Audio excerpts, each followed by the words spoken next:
गरीब मोची की, जो एक छोटे से गांव में अपनी पत्नी के साथ रहता था।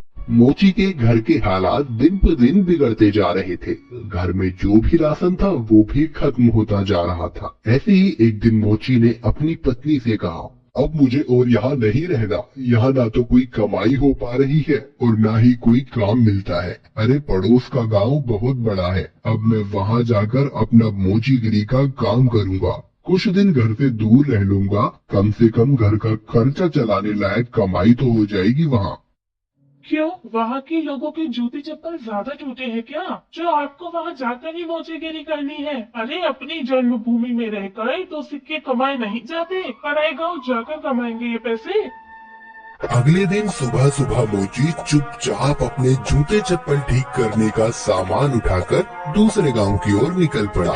दोपहर होने तक वह पड़ोस के गांव माहौलबनी में पहुंच गया। हारा थका मोची जब माहौलबनी के बाजार में पहुंचा तो हैरान रह गया, क्योंकि वहां तो पहले से ही काफी मोची अपनी दुकान लगाए बैठे थे। अरे यहाँ तो पहले से ही इतने मोची अपनी दुकान लगाए बैठे हैं। ऐसे में मुझे अनजान मोची के पास ग्राहक कैसे आएगा? लगता है यहाँ से भी खाली हाथ ही जाना पड़ेगा मुझे। नहीं नहीं, खाली हाथ घर भी तो नहीं जा सकता। तभी मोची को ग्राहकों को अपने पास बुलाने की एक युक्ति सूझी। उसने अपनी दुकान लगाई और उस पर एक बोर्ड लगाकर बड़े बड़े शब्दों में लिख दिया, जूतों का अस्पताल। हमारे यहाँ जूतों का इलाज किया जाता है। नए जूते बनवा लो, नए जूते बनवा लो, या अपने पुराने जूते बिल्कुल नए जूतों की तरह बनवा लो।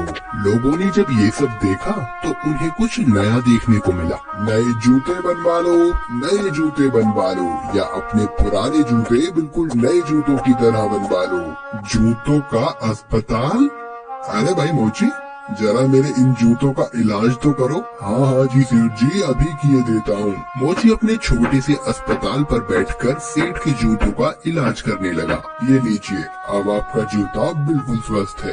अरे भाई वाह, कितना हुआ इसके इलाज का खर्च? बस साहब, सिर्फ एक तांबे का सिक्का। लो ये लो। ऐसे ही दूसरा ग्राहक मोची के अस्पताल में अपने जूतों का इलाज कराने आया। मोची ने जूतों का इलाज किया, पैसे लिए और बाकी ग्राहकों का इंतजार करने लगा। आज तो मैंने बहुत पैसे कमा लिए हैं। अगर मैं ऐसे ही काम करता रहा तो बहुत पैसे जमा कर लूंगा और एक घोड़ा खरीदूंगा।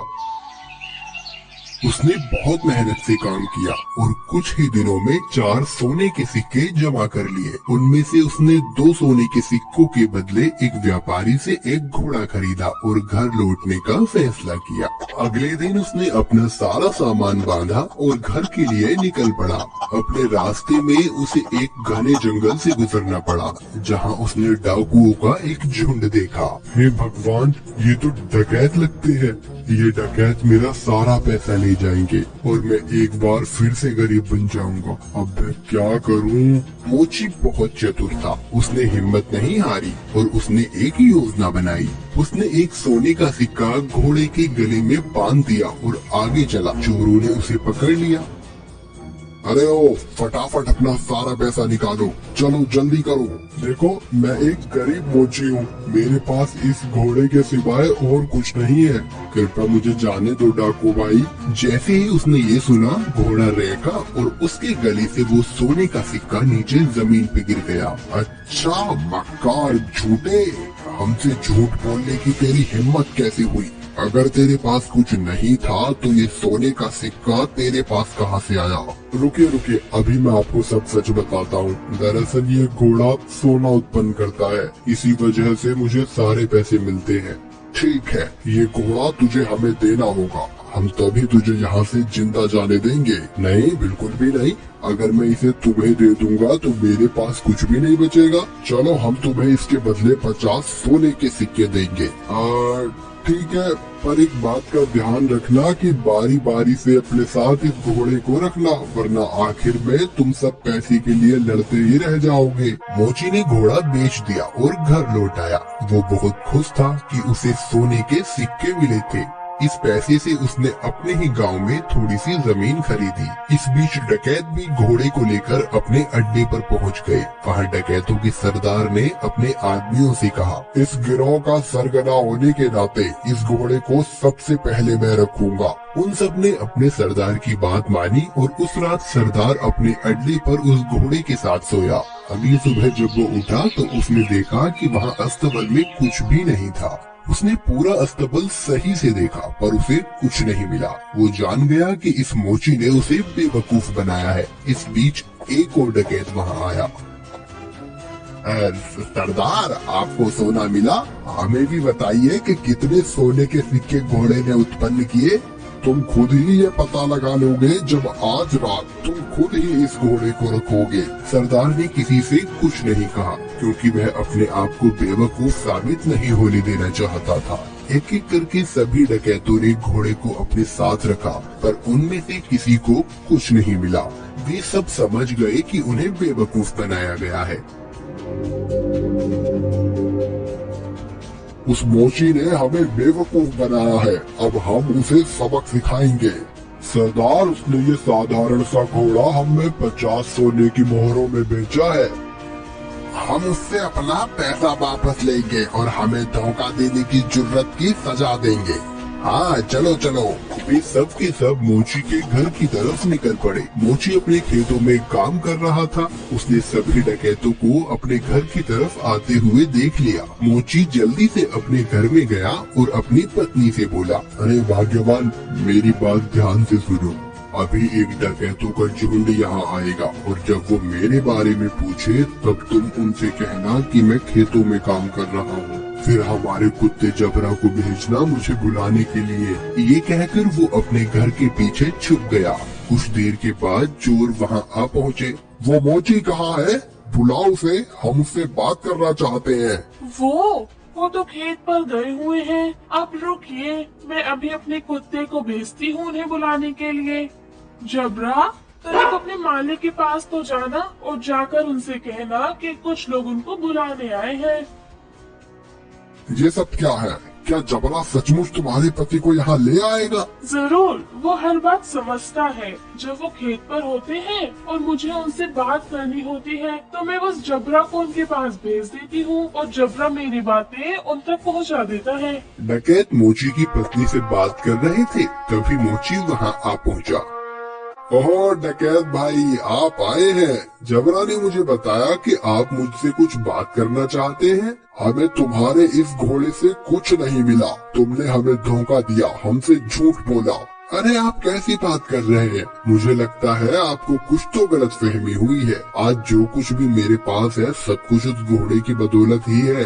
अच्छा चलो ठीक है, हम तुम पर एक बार और विश्वास करते हैं, पर उसके बदले तुम्हें हमें ये कुत्ता भी बेचना होगा।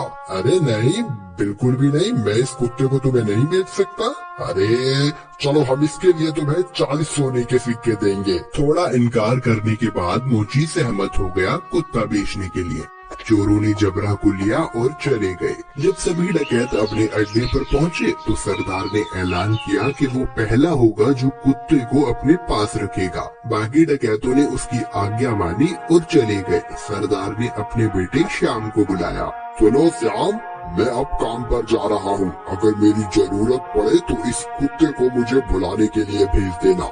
जैसा आप कहो पिताजी। कुछ देर बाद एक डकैत को अपने सरदार से एक काम आन पड़ा। उसने श्याम के पास आकर सरदार को बुलाने के लिए कहा, आप रुकिए, मैं तुरंत उन्हें बुलावा भेजता हूँ। जबरा, जा और जाकर पिताजी से कहना कि कोई वहाँ आया है उनसे मिलने। जबरा सरदार के अड्डे से भागा और बजाय सरदार के पास जाने के वो सीधा मोची के पास गया। जब सरदार घर वापस आया तब उसने देखा कि जबरा वहाँ नहीं था। वो जान गया कि जबरा जरूर अपने मालिक के पास गया होगा, तो वह अकेला फिर से मोची के घर गया।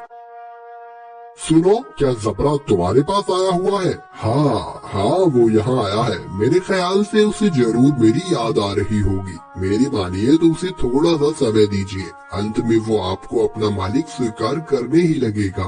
सरदार जबरा को वापस ले गया और उसने अगले दिन उसे अपने साथी को दे दिया। जबरा सारे डकैतों के साथ एक एक करके रहा, पर वह हर दिन मोची के पास वापस लौट आता। सबने ये जान लिया कि एक बार फिर से मोची ने उनका बेवकूफ बनाया है। उन सबने विचार विमर्श किया।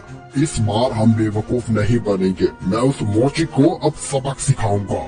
इस बार सारे डकैत मोची के घर पहुँचे। उन्होंने मोची की एक न सुनी और मोची को एक बोरे में डाला और उसे लेकर वहाँ से चल दिए उसे सबक सिखाने के लिए। मोची चुपचाप बोरे में पड़ा रहा। रास्ते में वे सब एक मंदिर के पास से गुजरे, तभी एक डकैत ने कहा, सरदार, गर्मी बहुत ज्यादा है, क्यों ना कुछ देर यहीं आराम किया जाए। सरदार भी उसकी बात मान लेता है और मोची को वहीं छोड़कर मंदिर में आराम करने के लिए चले जाता है। सुअरों का एक झुंड वहाँ से गुजर रहा था और जब मोची ने सुअरों के झुंड की आवाज सुनी तो मोची को एक उपाय सूझा और उसने तेज आवाज में चिल्लाना शुरू किया।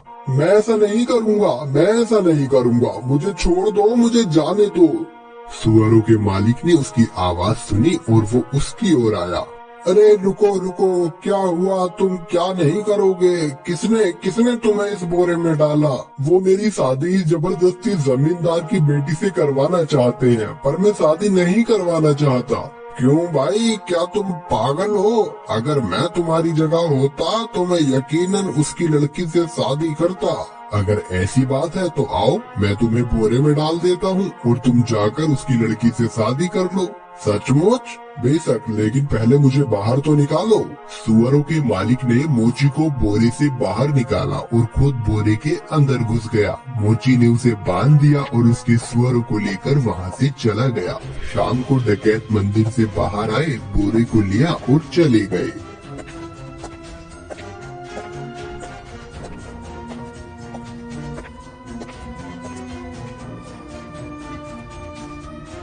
क्यों ना इस मोची को हम यहाँ इस कीचड़ में फेंक दें, ये इसे अच्छा सबक मिल जाएगा।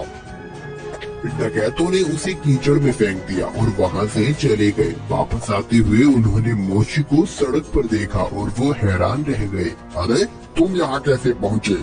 डकैत भाई, उस कीचड़ के नीचे एक जादू स्थान था और वहाँ बहुत सारा सोना था और बहुत सारे सुअर उस सोने की रखवाली किया करते थे। मैं इन सुअरों की मदद से वहाँ से वापस आया और कुछ सोना भी अपने लिए लेकर आया हूँ। अब फिर से वहीं जा रहा हूँ। अरे सुनो, हमें तुम उस जादुई स्थान पर ले चलो और खबरदार, तुम वहाँ रखे सोने को अब हाथ भी नहीं लगाओगे। अरे जैसा मैं कहता हूँ वैसा करो, ठीक है? अगर तुम जोर देते हो तो। डकैतों का झुंड उस कीचड़ के पास आ पहुंचा और एक एक करके कीचड़ में कूद गया, लेकिन किसी के हाथ कुछ न लग सका और इस तरह फिर एक बार मोची ने अपनी चतुराई से अपनी जान बचा ली।